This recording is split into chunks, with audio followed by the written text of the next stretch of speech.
Salut à tous les amis, je suis très heureux de vous retrouver aujourd'hui pour une toute nouvelle vidéo. Comme vous avez pu le voir au titre, là on va partir pour une Umrah. Donc j'ai décidé de faire des petits vlogs, ce sera une série de plusieurs épisodes et vous allez suivre un peu ce voyage là. On a fait le choix de partir sans agence et donc là on va partir de Genève jusqu'à Rome. On a un vol à Rome et on va arriver à Jeddah. Et puis voilà. Donc restez bien jusqu'à la fin aussi les amis. On aurait une annonce à vous faire. Enfin, j'aurai une annonce à vous faire à la fin de la vidéo. J'espère que cette série de vidéos là va vous plaire. Donc n'hésitez pas à liker, à vous abonner et à commenter la vidéo. On est parti. Allez, c'est parti les amis, j'ai décidé de faire une petite voix off pour commenter un peu les images que vous voyez. Alors nous on est parti de Genève, comme je vous le disais, jusqu'à Rome. À Rome, là-bas, on a pris un Airbnb pour se reposer en fait, passer la nuit et puis le lendemain, on a notre vol à 20 h direction Jeddah.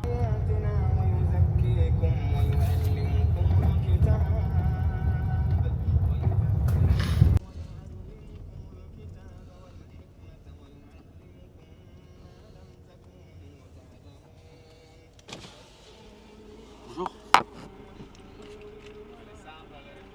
Non, juste aller simple.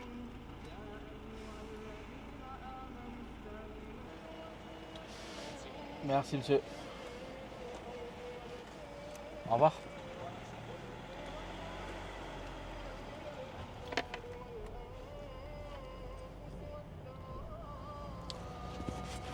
Bon bah là on prend le tunnel du Mont Blanc, du coup, c'est quoi, 11 km 11 km 6.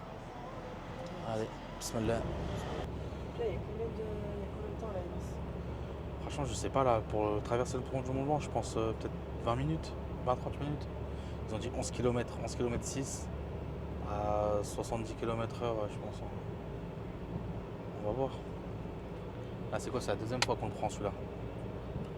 Deuxième fois, ouais. Ouais, c'est ça qu'on le prend. Ce qui est bien, c'est que tu as vu là, dans le sens pour rentrer en Italie, c'est assez fluide, il n'y a pas de trafic. Ouais, mais c'est surtout à cette heure-ci. Ouais, à cette heure-ci, ouais, il est quoi, 6h19. Mais il y a plus de voitures de l'autre côté en fait qui rentrent. Il y a plus de gens qui rentrent en France là Ouais.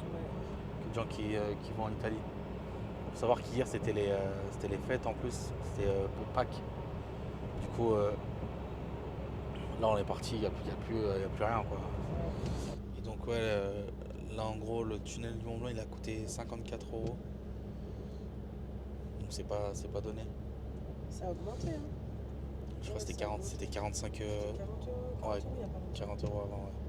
Du coup là 54 Ouais, tu euros. montes à 100 balles l'aller-retour, quoi. Ouais, c'est ça. 100 balles aller-retour. Bon, après, ça nous.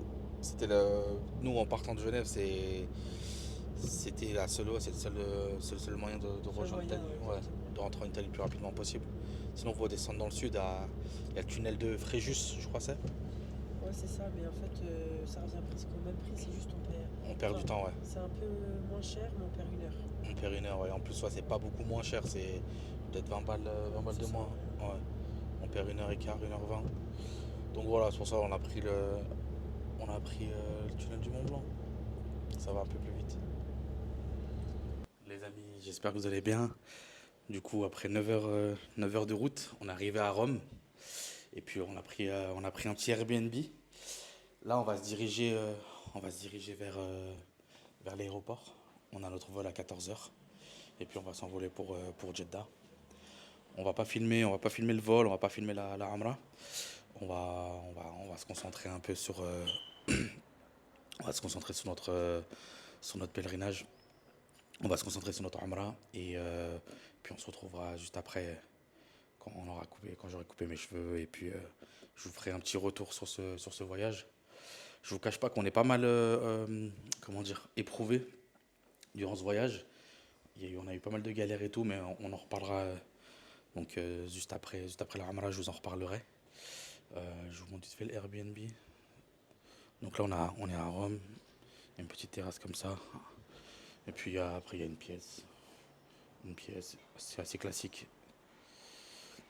C'était assez classique, mais c'était suffisant. On est juste à côté de l'aéroport. Je vais aller poser la voiture, donc je la laisse une semaine à Rome sur un parking privé.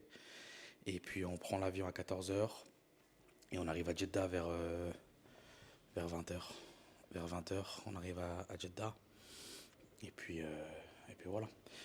Allez, on se retrouve tout de suite pour vous et dans 5 heures pour nous. Ciao. Alhamdulillah, la Amra est terminée. Qu'Allah l'accepte. Dites Amin dans les commentaires. Ça fait plaisir. Donc ouais, effectivement, les amis, on a été extrêmement éprouvés. Il faut savoir que donc moi, les billets, je les ai pris au mois de janvier. Et une semaine avant notre départ, donc on est parti le 22. Une semaine avant, le 14, l'Arabie Saoudite a décidé de fermer donc l'accès à la Mecque. Donc on ne savait pas en fait si on allait pouvoir faire notre Umrah. On a quand même fait le choix de prendre la route, de faire les 8 heures de route et puis de prendre notre avion et de nous envoler donc pour la Mecque en ayant toujours en plaçant notre confiance en Dieu. On voyait énormément de messages passer, des gens qui se faisaient refouler, mais d'autres personnes qui arrivaient à passer, sachant qu'on avait pris donc tous les visas sauf pour ma mère, donc fallait qu'on prenne son visa sur place. Il y avait aussi des gens qui se faisaient refuser leur visa à l'arrivée. Donc bref, c'était très difficile. Donc on a voyagé donc de Genève jusqu'à Rome avec la boule au ventre. Mais bon, on a décidé de placer notre confiance en Dieu et de se dire voilà, si on est invité par Allah, on fera quoi qu'il arrive notre Umrah. Et c'est ce qui s'est passé. Dieu nous a facilité, on a pu faire notre Umrah, donc ça s'est très bien passé. Étant donné que donc on avait une chaise roulante, on n'a pas pu accéder donc à la Kaaba, à la pierre noire, on n'a pas pu faire les 7 tours en bas. On a dû faire ça à l'étage, donc c'était beaucoup plus long. Et donc à la fin de notre Umrah, on a mis à peu près 4 heures pour la faire. On a fini ça 1 heure avant le Fajr. Et puis sur mon téléphone, j'ai regardé, on a fait à peu près 20 kilomètres. On a fait 20 kilomètres en une journée, donc avec ma femme, ma mère en chaise roulante et un enfant de 3 ans. Donc heureusement, ma fille, je la mettais sur les genoux de ma mère, donc sur la chaise roulante, donc je pouvais les pousser. Mais voilà, c'était particulièrement éprouvant. Mais voilà, on espère que cette arme-là va être acceptée. Donc, comme je vous le disais, on a pris les billets au mois de janvier. J'ai pris tous les visas en avance. Cette arme-là, sans agence, nous a coûté 3000 euros. 3000 euros, j'ai payé 500 euros de billets d'avion pour 4 personnes au départ de Rome. Les hôtels à la Mecque, on a pris l'hôtel, le Swiss Hotel, donc hôtel 5 étoiles avec le petit déjeuner, c'est la base, avec vue sur le Haram et vue sur la Kaaba. C'était obligatoire, étant donné que ma mère et ma femme, c'est leur première Umrah, c'était pour moi important qu'on ait un bon hôtel avec une très belle vue. Et puis à Médine, on a pris une suite donc, de 60-70 mètres carrés avec 2 chambres. La suite, elle nous a coûté 1000 euros. À la Mecque, ça nous a coûté 800 euros. Donc ça fait 1800 euros les 2 hôtels, plus 500 euros de vol. À ça, on rajoute 250 euros de visa. Et après, j'ai payé bon, pour la voiture à Rome, je l'ai laissé sur un parking privé, j'en ai pour une centaine d'euros, pour 100 euros à pile. Donc voilà, à peu près. Ensuite, là-bas, on se déplaçait exclusivement en Uber. Lorsqu'on est arrivé à la Mecque, j'ai appelé un Uber. Il nous a récupéré, lorsqu'on est arrivé à Jeddah, pardon, à l'aéroport, j'ai appelé un Uber. Il nous a ramené directement donc à l'hôtel à la Mecque et j'en ai eu pour 40 euros environ. Là-bas, on se déplaçait seulement en Uber, je préfère, parce que j'ai pas confiance au taxi. Et au moins avec Uber, on peut voir le montant affiché, on peut voir la course, on peut voir toutes les informations. Alors que les taxis, bah, ils peuvent éteindre le compteur. Bref, j'ai aucune confiance. À chaque fois que je voyage, je fais toujours appel au Uber. Donc voilà, c'est le mieux.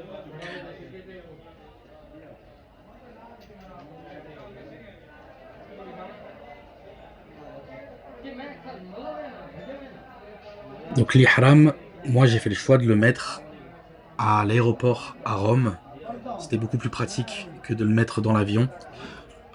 À l'aéroport, donc il y a plusieurs personnes ici qui faisaient comme moi. Il y en a d'autres qui l'ont mis dans l'avion, mais voilà, les cabines sont trop petites et puis se changer dans un toilette, enfin, je trouve ça moyen. Donc voilà, après on a atterri à Jeddah. Ma mère est partie faire son visa. Tout s'est très bien passé. Et puis après, on est parti faire notre Umrah, hein, comme je vous ai dit. On a mis 4 heures pour la faire. Mais bon, au moins, au moins on l'a fait et puis on espère que celle-ci va être acceptée.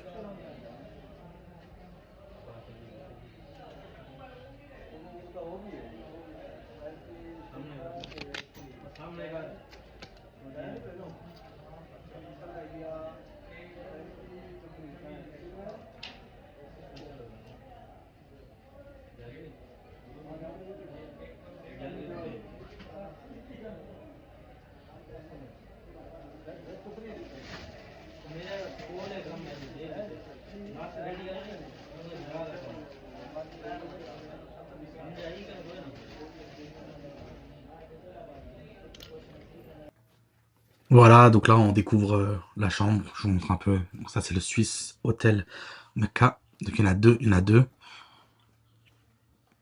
Vraiment très classe. À la réception, ils sont tous hyper gentils, tous très serviables. Donc on a pris une chambre avec donc, 4 lits, on était 4.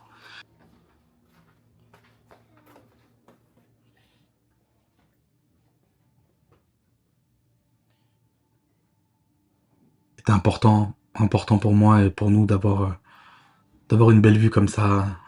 Ça se peut que ça soit l'unique voyage de ma mère, de ma femme.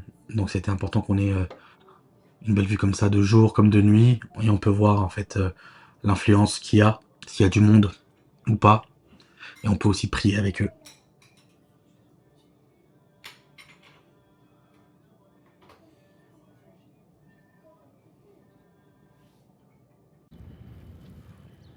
Donc ça, c'est un autre jour qu'on a passé à la Mecque. Une matinée, j'ai décidé de faire appel à un taxi. Et je lui ai demandé en fait qu'il nous fasse visiter tous les monuments. Donc Mina, Muzdalifa, Arafat, la grotte de Hira. Donc on a roulé avec lui donc une matinée. Il nous a un peu baladé un peu partout. Ça a duré 2 3 heures. Et donc lui nous a un peu allumé sur le prix. Bon après vous me direz ce que vous en pensez, mais en gros j'ai payé à peu près 70 € pour, euh, pour cette prestation là. Donc voilà. Après, c'était aussi important pour nous de voir, pour ma mère aussi, de voir tous les lieux. Ok. Là, elle nous a arrêtés, pareil, voir un peu toutes les tentes où les personnes qui font le Hajj dorment.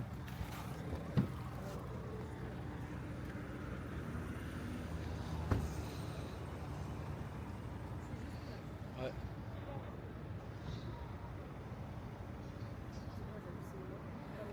t'as vu ça? Donc ça, c'est pour le Hajj. Donc on a visité un peu les différents lieux du Hajj. On espère un jour, Inch'Allah, par la grâce d'Allah, pouvoir faire le Hajj, qui est un pilier de l'islam. Et donc ça a une autre valeur encore. Qu'on espère pouvoir le faire. Nous, on est allé, on a fait une Umrah cette fois-ci. Donc là, on est arrivé, nous, à la Mecque le 23, à peu près. Et puis là, on devait être le 25, sachant qu'ils fermaient donc la Mecque le 29. Donc il fallait sortir de la Mecque le 29. Donc on est resté seulement 3 jours, nous, à la Mecque. Et ça, c'est le centre commercial donc, dans notre hôtel, Clock Tower. Donc la grande tour avec l'horloge, le centre commercial. Donc les 2 derniers étages, il y a plein de food courts, plein d'endroits où manger. Et après, il y a plein d'autres boutiques.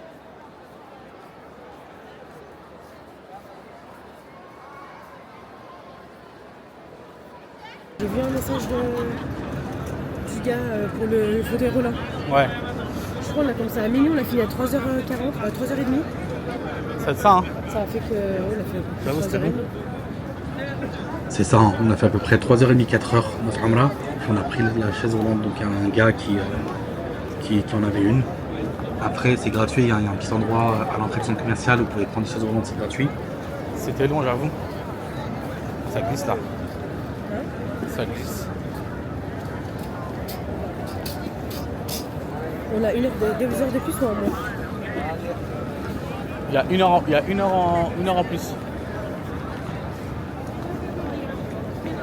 Je repense au stress qu'on a eu durant la route là. On avait vu des messages où ils fermaient justement la Mecque. En fait, on pouvait plus y accéder à partir du 14 avril. Et on s'est dit, mais comment on va faire? Et finalement, alhamdoulilah, le fait d'être là, de revoir les images, je me dis alhamdoulilah, parce qu'on pensait ne jamais pouvoir y accéder.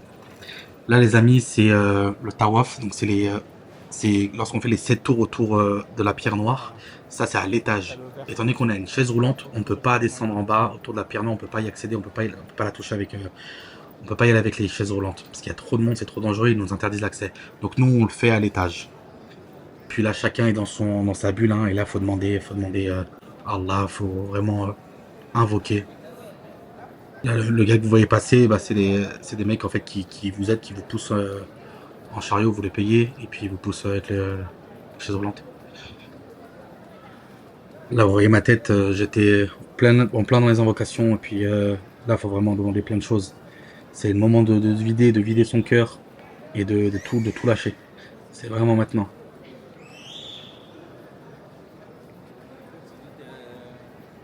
Et c'est beaucoup mieux de faire le tawaf ici parce que vous voyez, il y a plus d'espace alors qu'en bas, il y a trop de mixité. Et puis tout le monde se touche, tout le monde se touche, tout le monde se colle. Et puis c'est pas le top.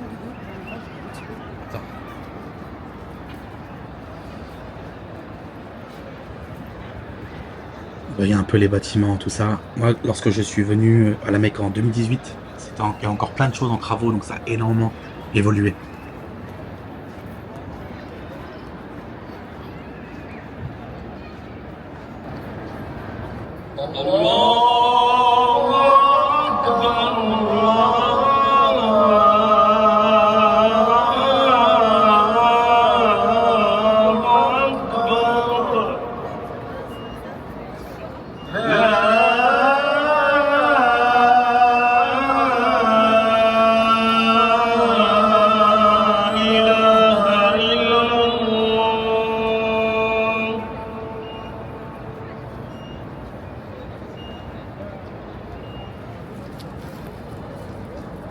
Ça, c'est des petits lieux autour de la mosquée sacrée. Il y a plein de petits restaurants, tout ça. Moi, j'avais mon ami qui était donc imam, qui était au même moment que nous à la Mecque avec un groupe. Donc lui, il est guide dans une agence. Donc tous les soirs, on le rejoignait pour des cours. Donc ça, c'était bien. C'est vrai que quand on est sans agence, c'est quand même mieux. Il y a un peu plus de liberté. Puis c'est moins cher. Ça reste quand même moins cher. Je vous conseille si c'est la première fois que vous y allez, je vous conseille quand même de prendre une agence. Là, je vous ai pas montré le voyage, mais là, on est maintenant à Médine. On est à Médine. On a pris le train de la Mecque, de Jeddah de la Mecque jusqu'à Médine. On a pris le train, donc très très propre. Le train, on a payé 90 € pour 4 personnes. Donc on a fait 3 jours à la Mecque et 4 jours à Médine pour finir un peu notre séjour, notre Umrah. Et donc ça, c'est la mosquée Quba. C'est une des premières mosquées, c'est la première mosquée de l'islam.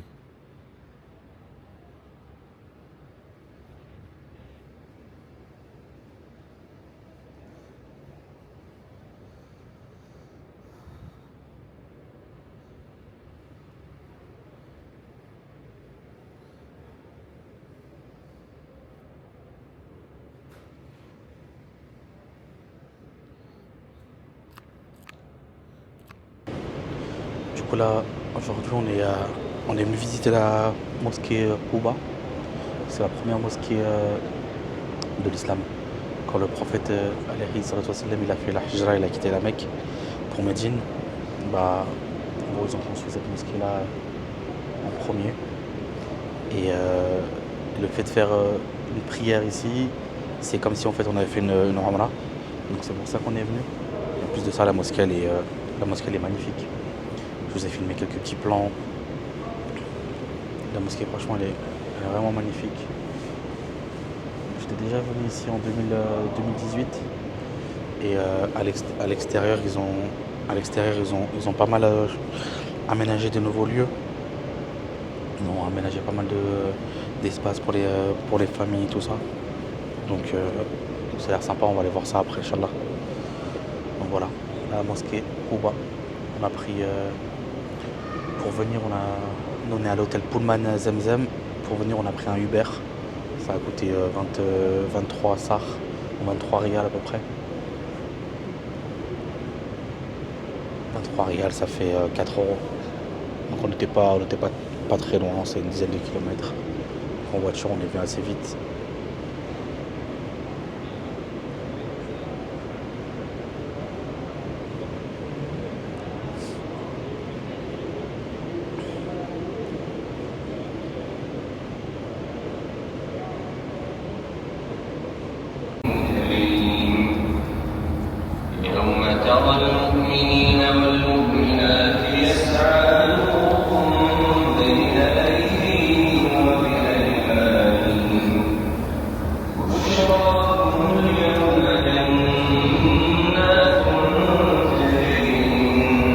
Donc 3000 €, c'est ce que nous a coûté ce voyage magnifique à la Umrah. Comme je vous le disais, si vous n'êtes jamais allé à la Mecque, allez-y en agence la première fois, pour au moins comme ça vous voyez comment ça se passe, tout ça. Et puis les prochaines, vous pouvez y aller tout seul. Moi, ça m'a beaucoup aidé le fait d'être allé en 2018 avec une agence. Et là, j'y suis retourné, donc j'ai fait un peu le guide pour ma mère, ma femme et ma fille. Et puis voilà. Ce qui nous a beaucoup facilité également, c'est les taxis, les Uber. Au moins, comme ça, on pouvait se Ok. déplacer très très facilement avec le téléphone. Et on n'avait pas besoin de faire appel à des taxis, et puis se prendre la tête avec eux sur des prix. C'est vrai que lorsqu'on va là-bas, on a juste envie d'être en paix, de ressentir cette sérénité. On n'a pas envie de se prendre la tête avec les locaux, avec les gens. Surtout qu'il y en a beaucoup qui viennent un peu nous alpaguer, viennent un peu nous demander des trucs, tout ça. Donc ça, c'est vite fatigant. Donc au moins avec les Uber, ça va très vite. On reste quand même dans notre bulle. Donc voilà. En tout cas, qu'Allah accepte pour tous ceux qui ont fait leur Umrah, qu'Allah accepte votre Umrah, vos bonnes actions. Et puis on espère que la prochaine étape, ce sera le Hajj. Là, c'est encore autre chose. C'est une étape au-dessus. Mais voilà. Merci à vous d'avoir visionné cette vidéo. C'est pas fini là, j'ai une annonce à vous faire. Donc restez bien jusqu'à la fin de la vidéo.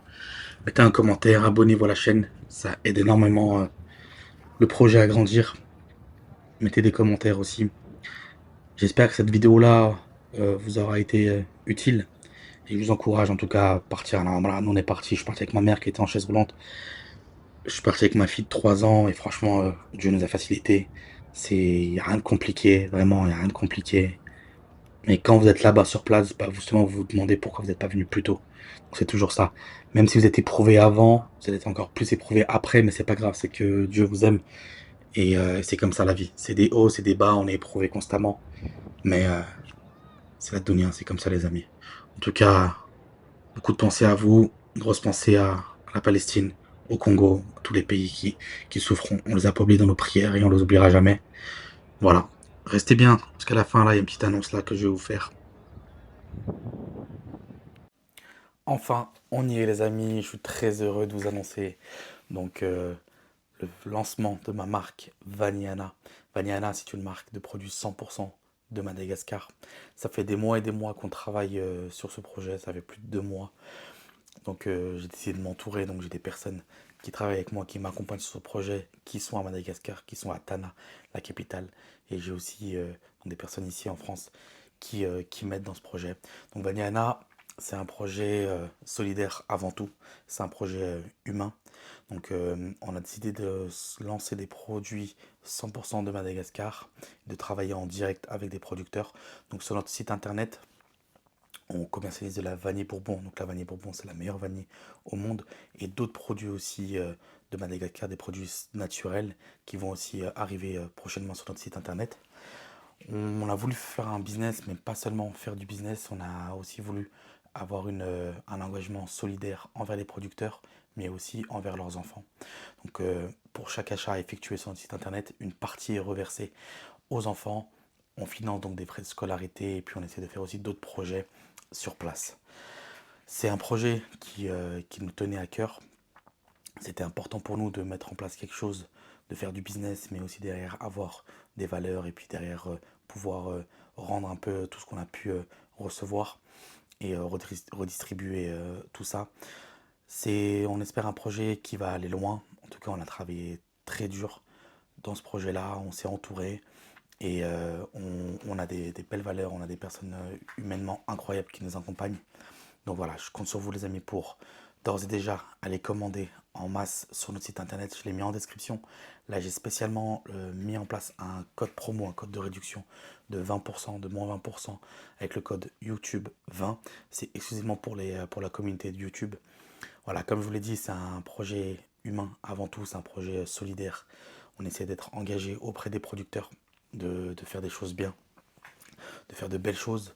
Et à travers Vaniana, à notre humble niveau, à notre petite échelle, on va essayer d'aider les populations locales. Il faut savoir qu'actuellement à Madagascar, il y a une très grosse catastrophe. On a plus d'1 million d'enfants qui sont déscolarisés.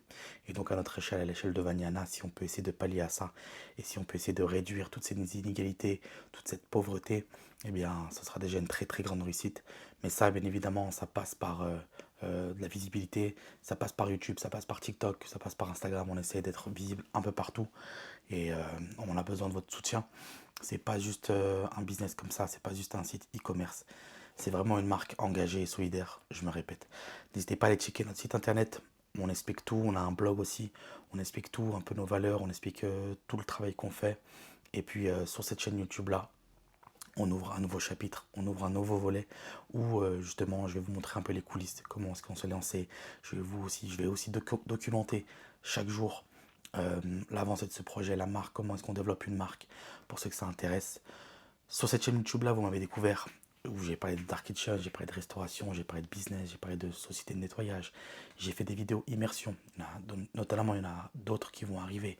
Et puis aujourd'hui, voilà, il y a ce nouveau volet là qui arrive, le chapitre Vaniana, où je vais vous montrer un peu tous les coulisses, l'envers du décor.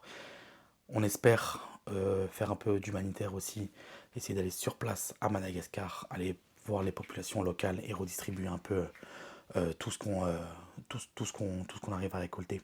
Donc voilà, c'est un vrai projet humain. On espère que vous ferez partie de cette aventure-là. D'ici là, les amis, prenez soin de vous et gardez le sourire. Ciao.